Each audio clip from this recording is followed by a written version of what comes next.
కడప జిల్లా బద్వేలు ప్రభుత్వ ఆసుపత్రి సూపరింటెండెంట్ డాక్టర్ రామ్ ప్రసాద్ కు బద్వేల్ పట్టణంలోని సీమంక ప్రభుత్వ ఆసుపత్రిలో స్థానిక డాక్టర్లు సిబ్బంది ఆధ్వర్యంలో పదవీ విరమణ కార్యక్రమాన్ని ఘనంగా నిర్వహించారు। ఈ కార్యక్రమానికి ముఖ్య అతిథులుగా municipal vice chairman Venkatasai Krishna, CI Rajagopal, SI Ravikumar పాల్గొని డాక్టర్ రామ్ ప్రసాద్ కు శుభాకాంక్షలు తెలిపారు।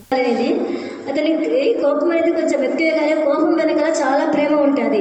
అది అందరూ అర్థం చేసుకోవాలి, ఎందుకంటే అందరూ సర్దించడానికి క్రమశిక్షణలో పెట్టడానికి తన కోపం ప్రదర్శించవచ్చు, కానీ దాని వెనకాల ఎంతో ప్రేమ ఉంటుంది తనకి। అది మీరందరూ అర్థం చేసుకొని మీరెవరు కొంచెం ఆలోచిస్తారని భావిస్తున్నాను।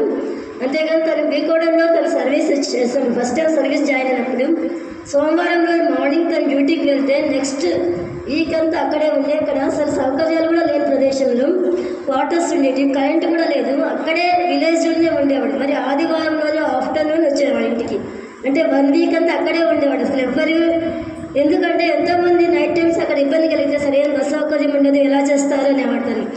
ప్రైవేట్లో అంటే అందరూ చేస్తారు, గవర్నమెంట్లో మనము అటువంటి ప్రజలకు సేవ చేయాలనేది ఎంతో నాకు ఇష్టమైన పని అని చెప్పేవాడు। నేను కూడా ఎప్పుడు తన సర్వీస్కి ఎప్పుడు నేను నో అని చెప్పేదాన్ని కాదు। కాలంగా పనిచేశారు।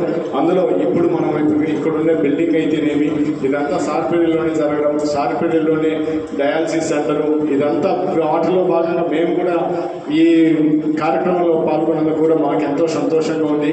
అందులో మేము ఇక్కడ మా తండ్రి గారి పేరుతో ఒక వాటర్ ప్లాంట్ డొనేట్ చేస్తా ఉన్నాం ముందుకు రాగానే మాకు ఇక్కడ అన్ని విధాలుగా మాకు డాక్టర్ రామ్ ప్రసాద్ సార్ సహకరించారు।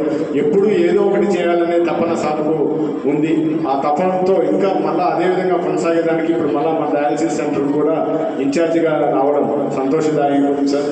మీరు ఇదే విధంగా ఇంకా ఆయుర్వేదాలతో ఉండి ఎంతో మందికి ప్రజలకందరికీ మీరు మీ సేవలు కొనసాగించాలని మనస్ఫూర్తిగా కోరుకుంటున్నాం। ఎందుకంటే ఎప్పుడు మీరు యాక్టివ్గానే ఉంటారు, 62 సంవత్సరాల్లో వచ్చినాయంటే ఎవరు కూడా నమ్మరు, అంత యాక్టివ్గా ఉన్నారు మీరు ఇప్పుడు। నిజంగా పరిస్థితి మనకుంటే కనుక దాని ఇష్టం మనకు తెలుస్తుంది।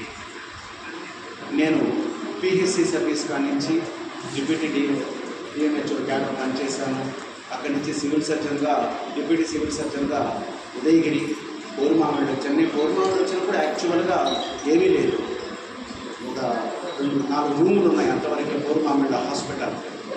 సో అలా కాదు, దాన్ని డెవలప్ చేయాలని అప్పట్లో ఎమ్మెల్యే గారిని కూడా కాంటాక్ట్ చేసి మీకు ఇది హెల్ప్ కావాలని మేము ఇస్తామండి, ఆల్వేస్ మీరు పోరుమామిడి హాస్పిటల్ని డెవలప్ చేయండి అన్నప్పుడు కమిషనర్ గారిని పిలిపించి దాని పరిస్థితి చూపించి అప్పుడు ఇమ్మీడియట్గా 72 లక్షలు శాంక్షన్ చేయించి దాంతో పోరుమామిడి హాస్పిటల్ కూడా ప్రైమరీగా డెవలప్ చేశాను। అక్కడ ఒక పోస్ట్ మార్టం రూమ్, ఆ పోరుమామిడి కాన్స్టిట్యున్సీలో ఉండే కలసపాడు, పోరుమామిళ్ళ, బీకోడు, ఇంకా కాశీనాయన ఇవన్నీ